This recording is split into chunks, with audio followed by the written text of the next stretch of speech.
Hello everyone, કેમ છો બધા? સ્વાગત છે તમારું કેન્યા લાઈફ વિથ ફેમિલીમાં. આશા રાખું છું કે તમે બધા મજામાં હશો. હું પણ એકદમ મજામાં છું. તો આજે અમે આવી ગયા છે આફ્રિકા કેન્યામાં એક જગ્યાએ રિસોર્ટમાં, જ્યાં અમે પવનચક્કી જોવા માટે આવ્યા હતા. જુઓ તમે સામે દેખાય છે પવનચક્કી, પણ ત્યાં નજીકમાં હતું સરસ મજાનું એક રિસોર્ટ. તો અમે અહીંયા રિસોર્ટની પણ મુલાકાતે આવી ગયા કે ચાલો થોડી ચિપ્સ બીપ્સ ખાઈ લઈએ અને રિસોર્ટની પણ મુલાકાત થઈ જાય. કારણ કે દૂર આવ્યા હોય તો ક્યારેક એવું ના થવું જોઈએ કે અહીંયા સુધી આવ્યા અને આ જગ્યા જોવાની રહી ગઈ. તો બહુ સરસ રિસોર્ટ હતી, ખૂબ મજા આવી, ખૂબ એન્જોય કર્યું. તો સાથે સાથે મને થયું ચાલો એક સરસ મજાનો વિડીયો પણ લઈ લઈએ. અને આજુબાજુ તમે જોઈ શકો છો પહાડો જ છે, મોટા મોટા પથરા. બસ પછી તો શું, ચાલતા ચાલતા અમે આખા રિસોર્ટની પ્રદક્ષિણા કરી નાખી. ગોળ ફરતે સરસ મજાનું રિસોર્ટ હતું અને રિસોર્ટમાં હતા સરસ મજાના પક્ષી. તમે જોઈ શકો છો, ક્લીન નીટ, બહુ જ ખૂબસૂરત રિસોર્ટ છે આ. અને કેન્યા આફ્રિકાની એક મજાની વાત તો એ છે કે તમે કોઈ પણ ખૂણે જાઓ, સિરિયસલી કોઈ પણ ખૂણે જાઓ, તમને સરસ મજાનું રિસોર્ટ અને ચિપ્સ, આ બે વસ્તુ તો તમને ગમે ત્યાં મળી જાય. તો અમે સરસ મજાના અવનવા ઝાડ જોયા, નાના નાના પ્લાન્ટ જોયા, સરસ મજાના ડિફરન્ટ કલરના ફૂલ જોયા. અને પછી આવી ગયા અમે પક્ષી જોવા. કહેવાય છે કે ઓસ્ટ્રીચ, શાહમૃગ, દુનિયાનું સૌથી મોટું પક્ષી છે.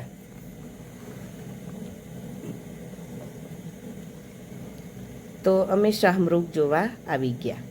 એને ઓસ્ટ્રીચ પણ કહેવાય છે. અને દુનિયામાં મોટામાં મોટું પક્ષીનો ખિતાબ ઓસ્ટ્રીચના નામે છે. અને એનું ઈંડું પણ મોટામાં મોટું ઈંડું ગણાય છે.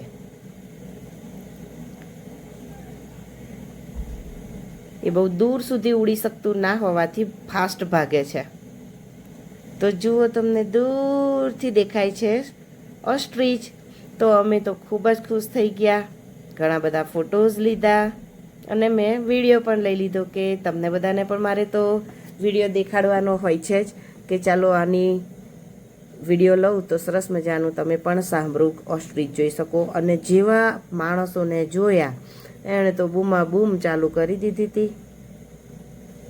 પછી ભાભીએ પડાવી લીધો સરસ મજાનો ફોટો. બીક લાગે કારણ કે ચાંચ મારવાની સંભાવના તો હોય જ, એટલે અમે બધાએ દૂર દૂરથી ફોટા પડાવી લીધા. અને બે મેલ કે એક મેલ આઈ ડોન્ટ નો, પણ 3 શાહમૃગ હતા, ડિફરન્ટ કલર હતો. અમે બધી પૂછપરછ કરી નહીં ઘણી. ત્યાં મોર પણ છે, જુઓ તમે ધ્યાનથી જોશો તો તમને ત્યાં મોર પણ દેખાશે. ઘણા બધા મોર હતા, ઘણા બધા ઓસ્ટ્રીચ હતા. અમે તો ઘણું બધું એન્જોય કર્યું. બહુ મોટે મોટેથી ચીસો પાડતું હતું. ખબર નહીં એ ખુશ થઈ ગયું હોય કે ડિસ્ટર્બ થઈ ગયું હોય, પણ અમને જોઈને એ મોટે મોટેથી ચીસો પાડતું હતું. પછી તો અમે ઘણા બધા વિડીયો ફોટો લીધા. અને જ્યાં હું કેમેરો લઈને જતી હતી ત્યાં મારી પાછળ આવતું હતું, એવું મને ફીલ થતું હતું. હા, ખબર નહીં સાચું કે ખોટું.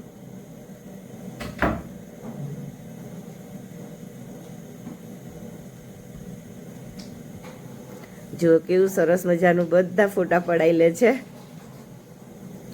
અને અમે પહેલાં જ્યારે હરિવૃંદા નાના હતા ત્યારે ઓસ્ટ્રીચ રાઈડ થતી હતી.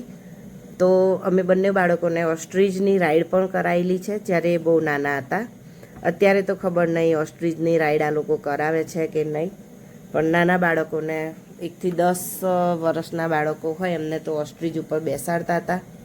કારણ કે આ એટલું મોટું પક્ષી છે કે તમે એની ઉપર રાઈડ પણ કરી શકો છો. પછી અમે ઓસ્ટ્રીચને જોઈને અમે આવી ગયા થોડું હલકું ફૂલકું ખાવા માટે.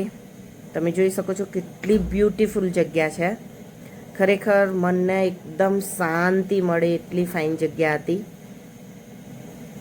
દુનિયાનો છેડો કહી શકાય છે કે ત્યાંથી બસ દુનિયા સમાપ્ત થઈ જાય. ઘણી વખત થાય કે અહીંયા જ રોકાઈ જઈએ દુનિયાદારીના બધી ઝંઝટોમાંથી, અહીંયા જ ખાઈ પીને આરામ કરીએ. ખૂબ સરસ જગ્યા હતી.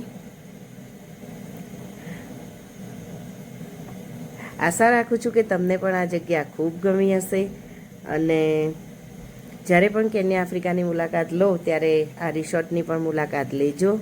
અહીંયા નજીકમાં જ પવનચક્કી ઘણી બધી આવેલી છે, એનો પણ હું વિડીયો મેં બનાવ્યો છે, એનો પણ હું વિડીયો અપલોડ કરીશ. પછી ઓસ્ટ્રીચના ખાવાનો ટાઈમ હતો. અમે પૂછ્યું કે શું ખાય છે શું નહીં, તો બસ અમને કહ્યું કે થોડી વાર વેઇટ કરો. અમે ખાઈને આવ્યા ત્યાં સુધી એમનું પણ જમવાનું ચાલુ થઈ ગયું ઓસ્ટ્રીચનું. તમે જોઈ શકો છો કેબેજના પાન કેટલા સરસ રીતે ખાય છે. અમને આ જોઈને ખરેખર ખૂબ મજા આવી. કેબેજના પાન ત્યાં પેટીમાં જ મૂકેલા હતા, સરસ રીતે ખાધા એમણે. અને ઘણું બધું ખાય છે, ફ્રૂટ ને બધું મૂકે તો ખાતા હોય છે એમ જણાવ્યું એમણે. તો તમને આ વિડીયો કેવો લાગ્યો અવશ્ય જણાવજો. Thank you so much.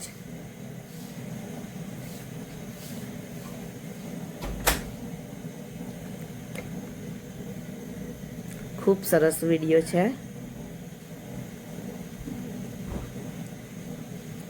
મને શૂટ કરીને એટલી મજા આવી તો તમને જોઈને પણ મજા આવવી જ જોઈએ કે દુનિયાનું મોટામાં મોટું પક્ષી ઓસ્ટ્રીચ અત્યારે આપણે જોઈ રહ્યા છીએ. વિડીયો કેવો લાગ્યો એ તો તમારે કોમેન્ટમાં કહેવાનું જ છે. અને કોઈ બી ભૂલ હોય મારા વિડીયોમાં તો એ પણ તમે નીચે કમ્પ્લેન કરી શકો છો કે કેન્યા આફ્રિકામાં કેટલું સરસ મજાનું જોવાનું છે. એ તો હું તમને બતાવતી જ હોઉં છું. અહીંયાના સ્થળ, અહીંયાના વાર તહેવાર. પછી તો જગ્યા સરસ હતી એટલે ફોટો તો કેમ બાકી રહે, એટલે અમે થોડો ફોટોશૂટ પણ કરી જ લીધો.